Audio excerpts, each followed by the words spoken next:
This is quite a long story, and I'm leaving a lot out as it is, but maybe someone here will find it interesting. So while this happened to me, I was so young that I actually don't remember all of this, but heard it all secondhand so many times that I know the whole story. The last time it happened with this particular ghost is actually my earliest memory. So when I was little, the very first house I lived in as a baby was this old 18th century townhouse that my parents rented from the local doctor. Suffice to say, that place was super haunted.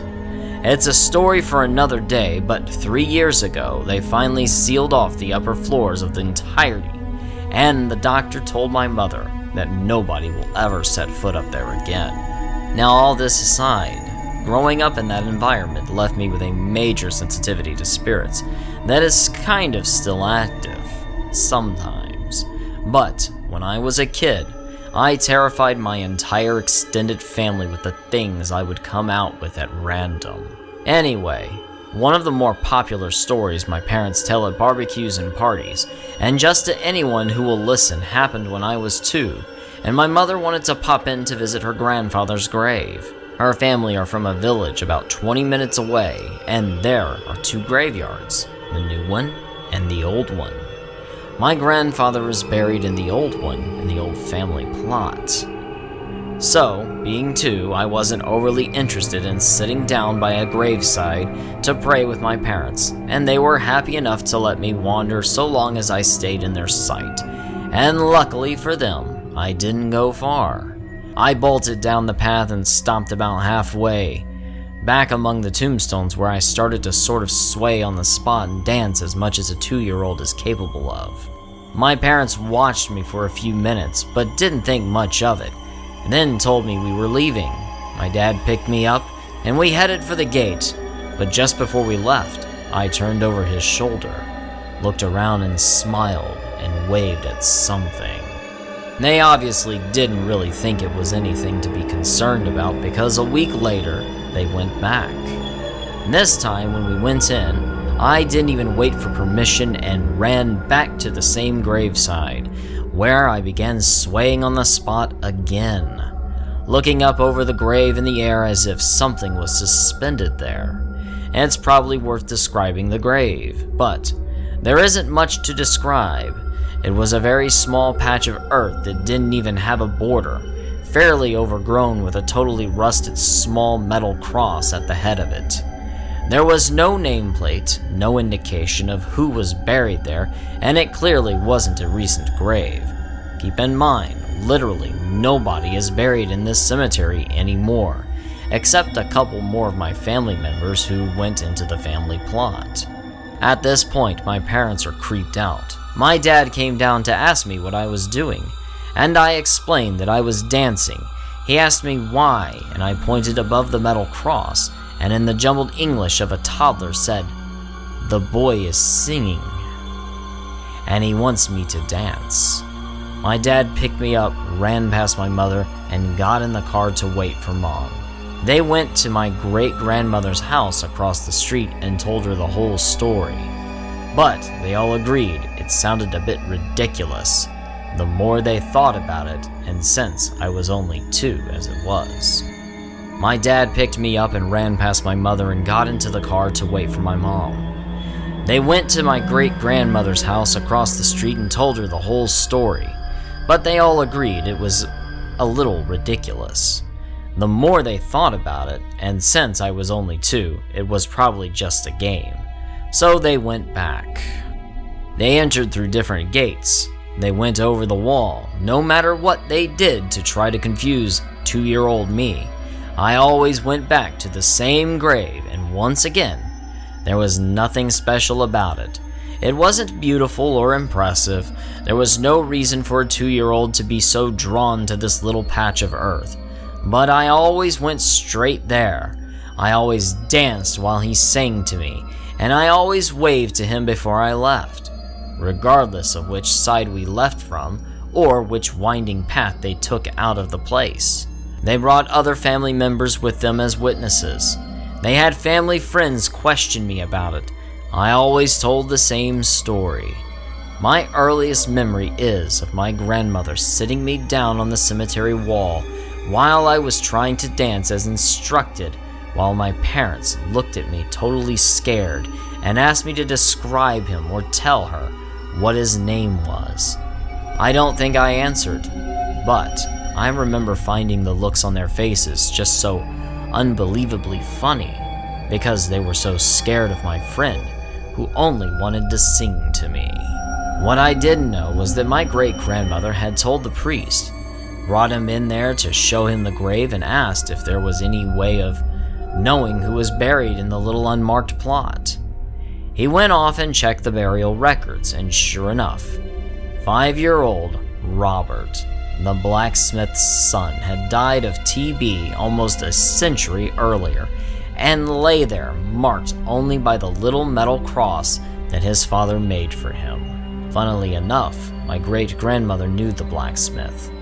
He was their next-door neighbor, but he was an old man when she was a little girl, so she never knew the little boy.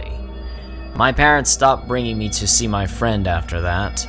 We only went into the cemetery for funerals. We also moved out of the doctor's house, but it was a few years before I stopped being a creepy little kid that terrified anyone that spoke to me. I actually did go back a couple of years ago and brought a friend of mine visiting Europe from Boston. She told me when we met that she could speak to ghosts, and after a couple of weeks I started divulging the hundreds of stories I have from my childhood, and she asked if she could come to the cemetery with me. Since the gate was locked, we had to hop the wall, but once we were inside, she pointed clean across the top of the headstones and said, "Hey, is it over there?" pointing at its location. I nodded. She started walking towards it and stopped right at the metal cross. And this one, I nodded. She stood there for a second and then started backing away. I didn't have to ask her why. It was the middle of December, and yet the air seemed to fizzle and get really, really hot. The hair on the back of my neck stood on end, and the pressure that built up in my head made it feel like my scalp would split open. She told me she wanted to leave, but I was already running out of there at that point, and we vaulted the wall like Olympians. I don't know what happened that day since. I'm not a child anymore, and didn't really see anything, but I couldn't shake the feeling afterwards that my little friend there felt like I had brought her with me so I could impress her, and he didn't like it. Not at all.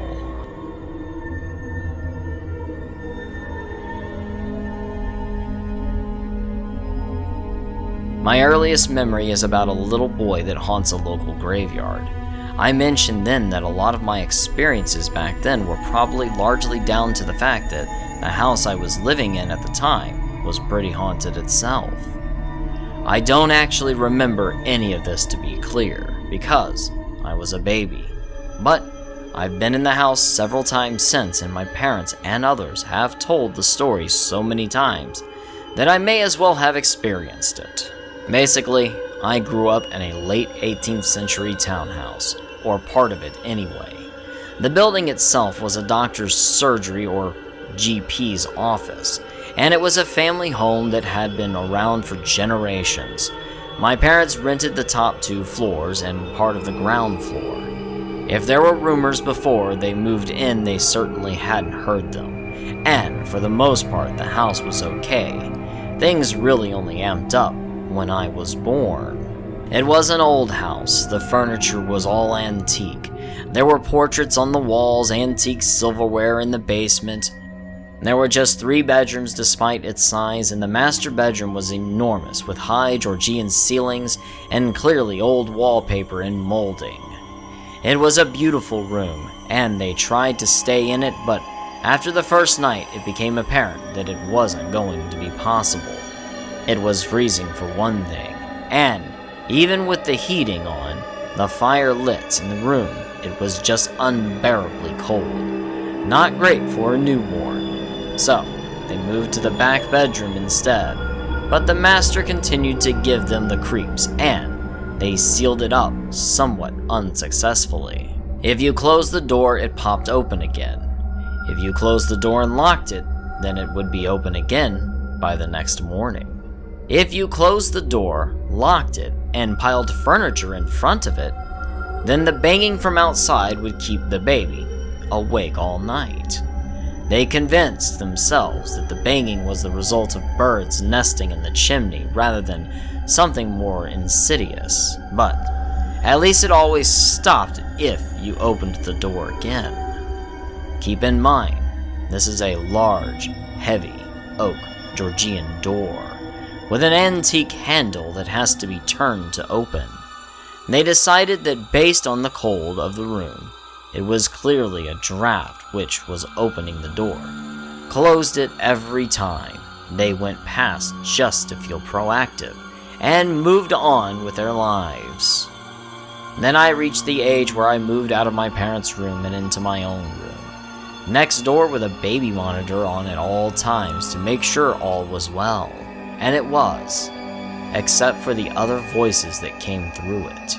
Whenever I was put to bed, by the time they came downstairs, they'd hear me babbling away on the baby monitor, and slightly more troublingly, a deeper adult voice babbling back. They checked, of course, and whenever they opened the door, I'd be laughing and reaching for something above me, but promptly stop and look at them.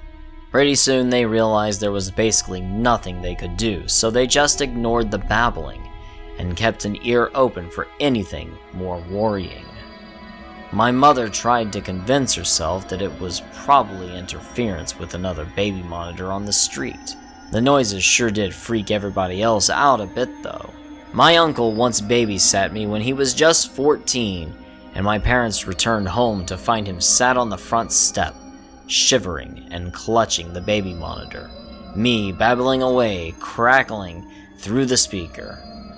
Good to know his policy was to abandon me to the ghost, but it was fine. They didn't ask him back, and he told me years later there was no money they could ever have offered him to make him come back in anyway. Sometimes when they themselves went to bed, things would get a little rowdier. There was an outhouse down the back of the yard, and sometimes at night, the light would flick on down there at night.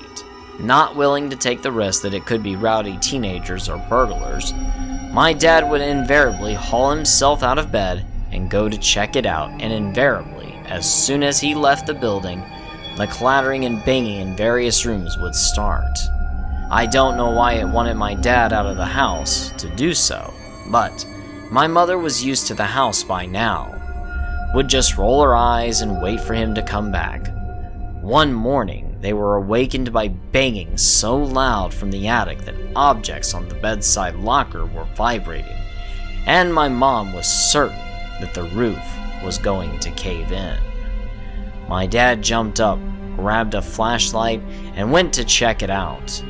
He came back down 10 minutes later when the banging came to an end, and told my mother that a bird had gotten in through a loose slate, and he managed to get it out. Years later, after they left, he admitted that there was no bird.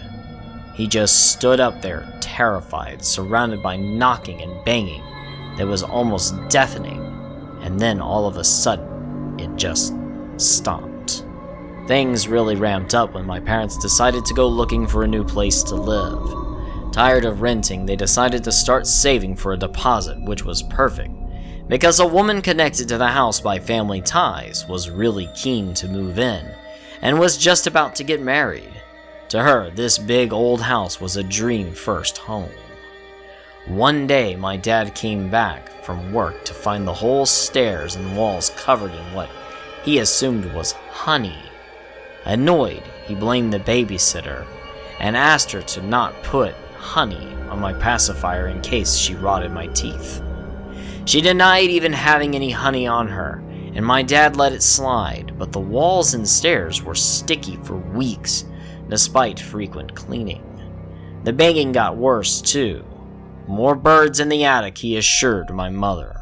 The lady who was due to move in after we left started sending painters in, and she was dead set on making the Grand Master bedroom into her own room. The painters came in 3 times. The first time they painted the walls and ceiling, left it to dry, etc., and when they came back to the next day, not only was the paint still wet, it was sloughing off the walls in places like an ill-fitting skin. So they shrugged. It was a cold room, and scraped the paint off to start again. They opened the windows for the air, lit a fire in the grate, and tried again. Next day they returned. Same thing. Paint just refusing to stick to the walls. They were annoyed this time, starting the same job once again. But by the time lunchtime came around, they popped their heads into the kitchen, told my mother they'd be back later, and took off unusually quickly. They never came back. They left their paints, brushes, painter's cloths, even their radio behind. Dad met them a few days later and asked if they were going to come pick them up, and they waved him off. Don't worry about it, another painter can take the job. Dad said he asked them if they had seen something, and they went quiet for a second before laughing nervously and heading off into the van. Eventually, we moved out and left that house behind. My dad once met the previous tenants in a restaurant, and they sheepishly asked how he liked the house, admitting that they could never even walk past the house anymore. My parents didn't mind it much, but when I asked them if they'd ever go in there again, they hesitated. The tenant after us was my dentist growing up, and at one appointment, she gently asked my mother if she had ever seen anything weird, to which my mother laughed and asked what had she seen. The dentist was the owner's sister, and she told my mother that she had lasted just 3 months before she left in the night, one day with her new husband, and handed the keys back to her brother. There was never another tenant. Furthermore, the upper floors have been boarded up, and the stairs removed. Nobody, my dentist said, will ever go upstairs in that house again. The weirdest incident happened after we left, but as none of the 3 of us were there, we always opted to take it with a pinch of salt. And the way she told it to my mother, weird things were happening for weeks after they moved in, but, like my parents, they pretended it wasn't going on. One day, though, they could hear trickling water even though there was no rain outside. Obviously, in an old house, this is less than ideal, so they started looking for the source. Their search led them to the basement. The basement always scared my dad, a lifelong skeptic, more than any other area of the house, and they didn't tend to go down there pretty much ever, so that was fine. It was larger than the footprint of the actual house and contained a vaulted ceiling, kitchen, and laundry, as well as servants' quarters and rooms piled high with antiques.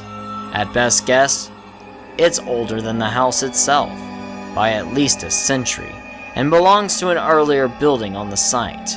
Anyway, when they opened the door to the basement, they were met with the sight of water running down the back wall, as if the ceiling had split and was allowing a river to run in through the house. Obviously, they panicked, called a plumber immediately, and waited for him to arrive. When he did, they brought him down, but it had been a half an hour by now. The 3 of them stood at the foot of the stairs, and when they opened the door, 6 inches of water stayed standing. According to the dentist anyway, at least 3 or 4 seconds, just enough for it to look totally wrong, but not long enough for anyone to say anything before it rushed over their feet. Well, flooding like this required the fire department to vacuum it out, so they ran upstairs, feet sopping wet, and called for help. When the fire department arrived, they went back down, dreaded finding how much water had built up by now, with everything in the room being so valuable. Opened the door and nothing. The room was dry, there was no water, and there was a layer of dust over everything, just as there had always been. The dentist thought she was going mad apparently, and the fire department weren't especially impressed with being called out on a joke. Obviously, as my parents never saw anything like this, so they're not sure of what to make of it. But you never know. Details about the history of that part of the town could well point to something that weird happening. Whatever was in that house was clearly a poltergeist, but at the same point, it didn't exactly seem to mean any of us harm. It just liked babies. It's got the house all to itself now, with just the doctor's surgery operating on the ground floor. I hope it's much happier now.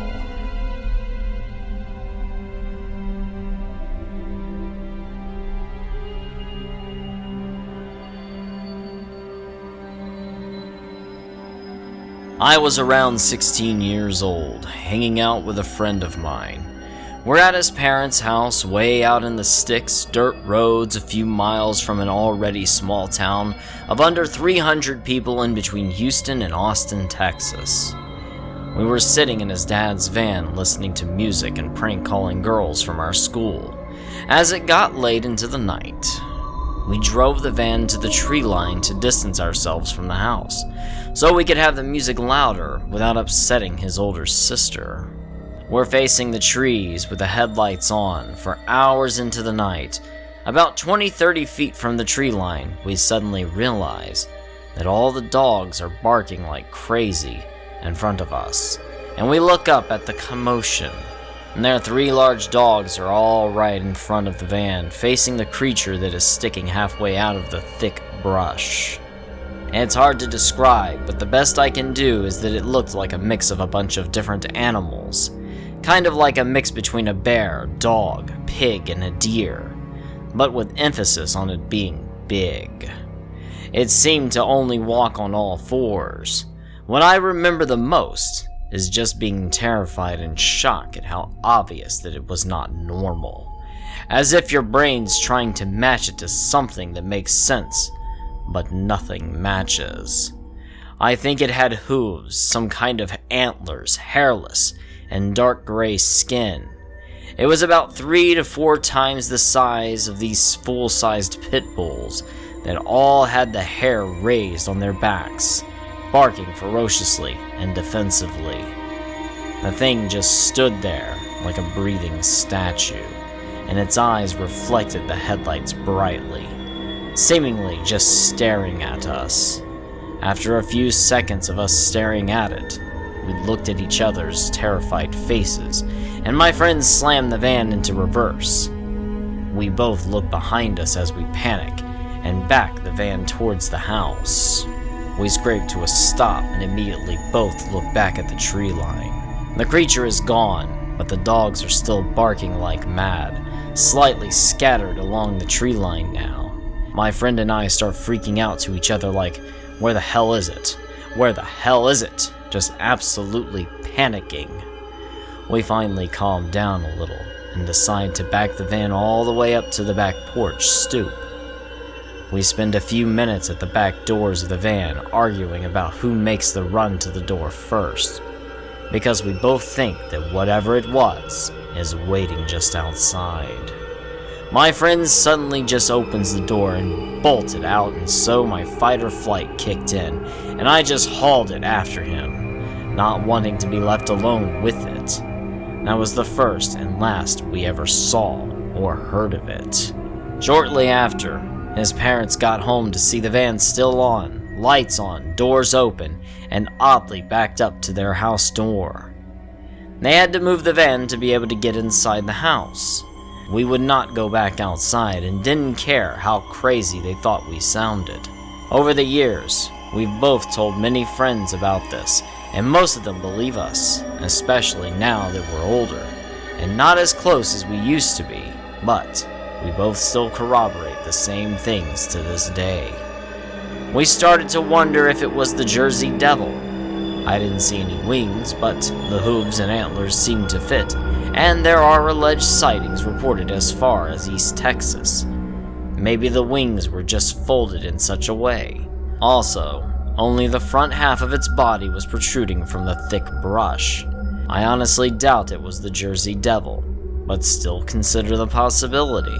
I don't know about fitting it to any known cryptid, but what I do know is that we saw something nightmarish that to my knowledge doesn't and shouldn't exist. The details are difficult to recall because it was so unlike anything normal. But the only things I can say for sure is that it at least looked like a mix between a bear, hog, dog, and hairless dark skin. Just an overall unsettling, unnatural look to it. I want to say it looked partially decayed. It was terrifying. My friend actually recalls it as being bigger than I do. He says closer to the size of a horse, but shorter and stockier like a bear or pig. I don't think it was that big, but I can't say for sure. The entire sighting lasted all about 4 fear-inducing seconds. Now, over a decade ago. To this day, I'm so glad this old friend still backs me up on that.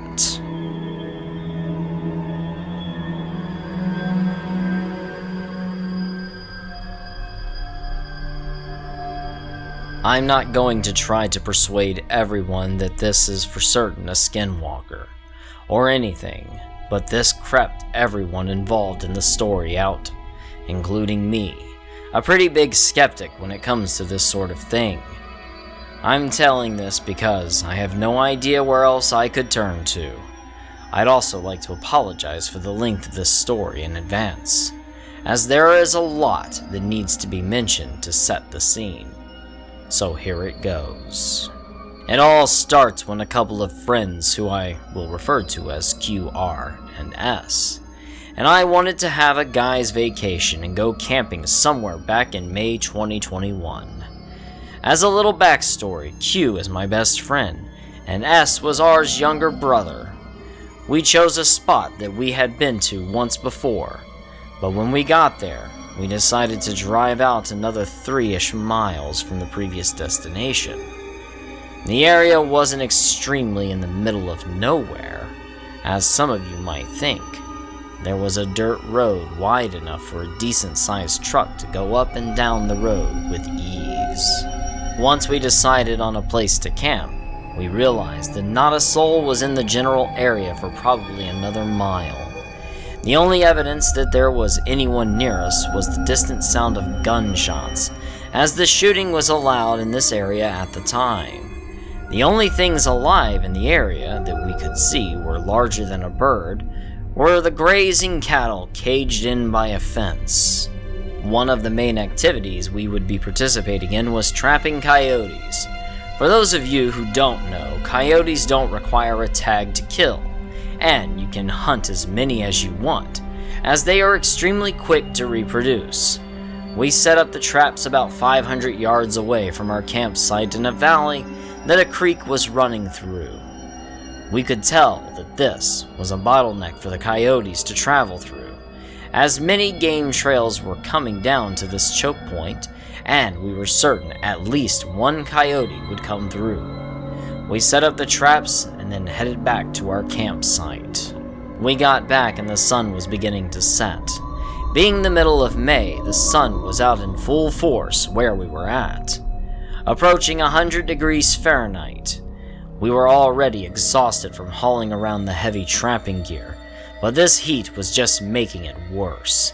It got to the point where the only thing we could do was sit in what little shade we had and wait for a couple of hours until the sun was down. A few hours later, the sun finally sets and the temperature begins to drop. We search around with our flashlights to find any dry sticks and dead sagebrush on the ground, all with the cows mooing in the background. Once we get our fire lit, we sit around and are laughing, reminiscing on old times, and just being happy to be around each other. A few minutes go by, and we're all just sitting around the campfire in silence, when we hear a strange, high-pitched whine. I remember S asking R, what that sound was, and R tells him it was probably a coyote or something. And the sound keeps persisting, and whatever was making it was getting close to the campfire. Every 10 or so seconds the creature would call out. We went from laughing at it to just being confused the more we heard it, and the closer it got. Then when we hear the thing call once again, probably about 40 feet or so in front of me, it's silent for only about 5 seconds this time. And not even kidding, we heard the same call, but this time from only like 20 feet behind me.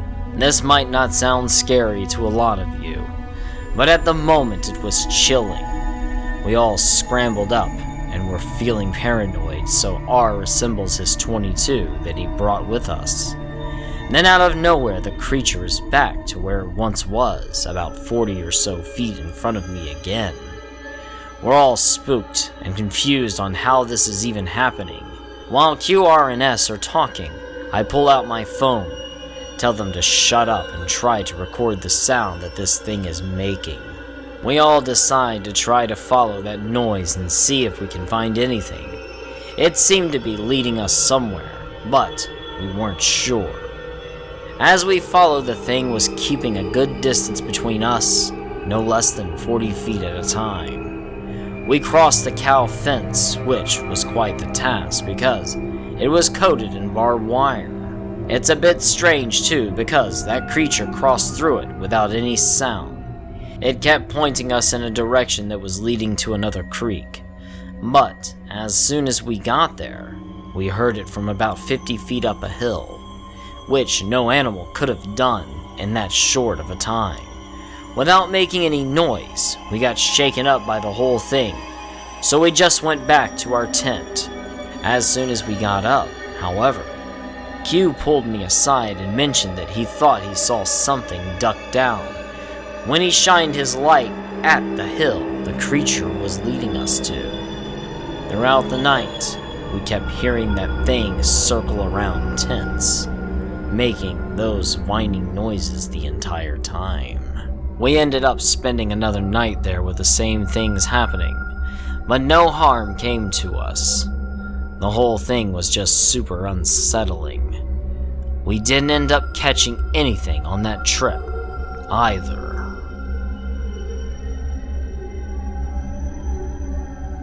Thank you for watching, and if you enjoyed this video, please give a like, leave a comment, and subscribe. Perhaps click the bell for notifications, and remember, hell is empty, and the devils are here.